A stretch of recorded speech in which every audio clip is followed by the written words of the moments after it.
Hi everybody, this is another video about the tariffs which Trump has been announcing he's going to be placing on imports.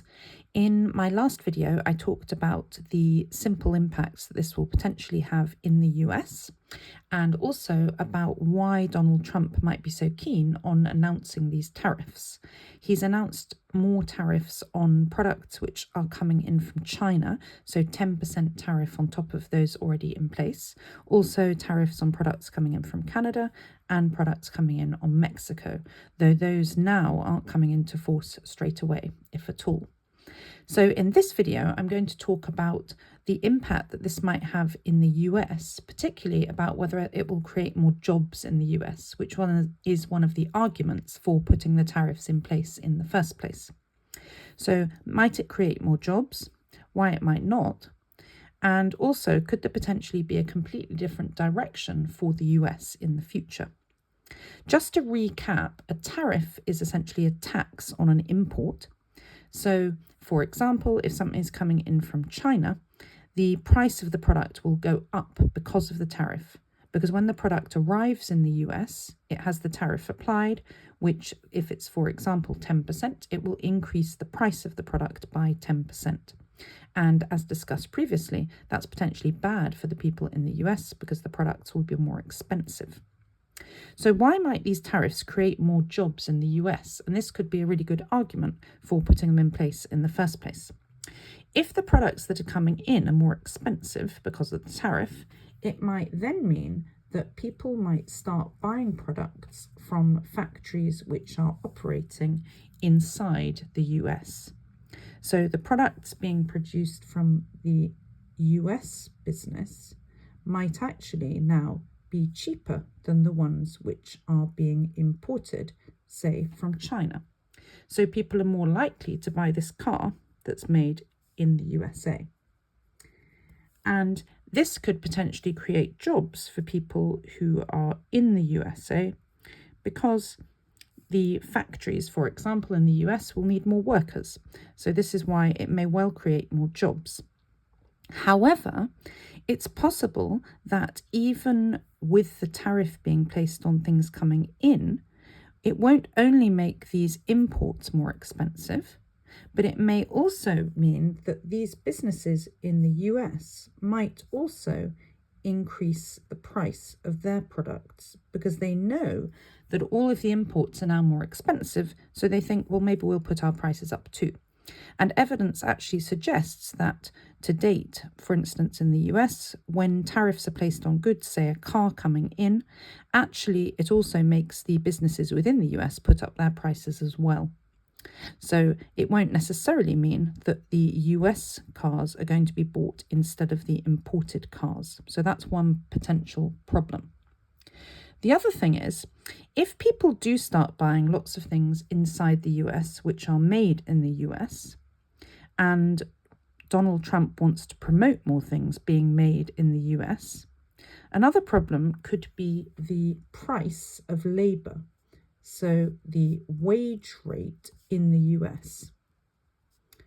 At the moment, the reason a lot of things are made outside the US is because wages are lower outside the US in many countries, and therefore there's cheaper labor, and so businesses can make products more cheaply, their costs are lower, they can make more profits. If things are made in the US, it's likely that the labor costs are going to be higher, and therefore the products will be more expensive. However, if we go back to the point that these things coming in will now be more expensive, say 10% more expensive, you could argue that this will cancel out the extra labor costs in the US. So actually businesses might start making things more in the US, selling them in the US, and the US will have more jobs. But if you follow through the economics from this, if there is an increase in output in the US, this would increase the demand for labor in the US. If the demand for labor goes up in the US, the theory would say that the wage rate will go up because there'll be more demand for the amount of labor that is available. This would then definitely make the costs for the businesses inside the US go up. And potentially it wouldn't be a good business idea for people to be making things inside the US. So this would mean that there might not be more jobs created inside the US. So one problem is the wage rate. Another problem that businesses are talking about is the fact that if they did want to make more things in the US, are there workers with the skills available inside the US? And it appears that at the moment, a lot of businesses say they can't have a lot of things made inside the US because there aren't people with the skills available. A lot of these skills are in the manufacturing sector, which are lacking in the US.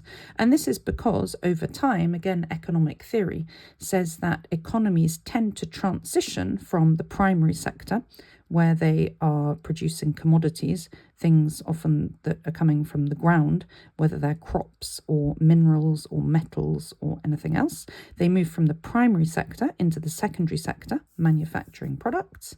But then as they become more developed, they go into the tertiary sector, which is the service sector, which is where, in broad terms, rather than people using their hands because they are working in manufacturing, they're using their brains more to create things which are sold as services, things like financial products, education, biomedical research, pharmaceutical research, engineering.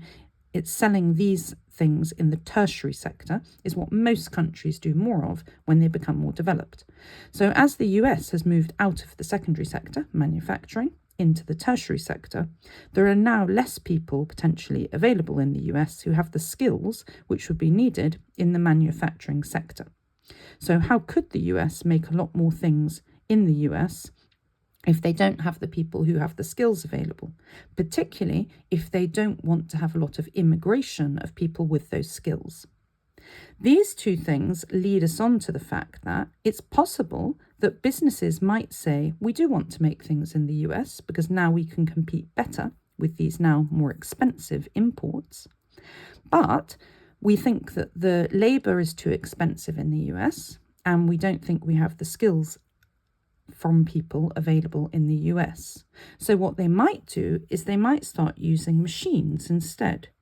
So automation, the use of machines, may be what businesses in the US use to produce more in the US. The problem with this is that it won't create jobs for people because machines will be doing the work.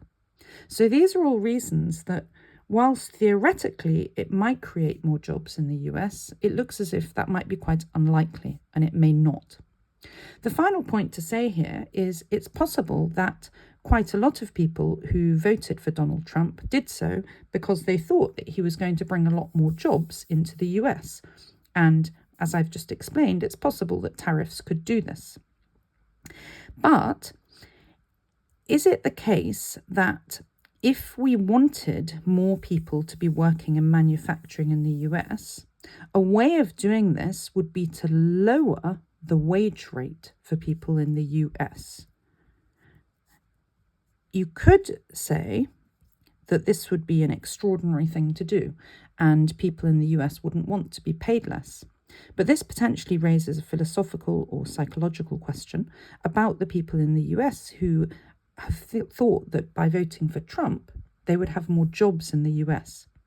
If they want to have more manufacturing jobs in the US, what they might have to trade here is how much money those people are being paid to work in the factories.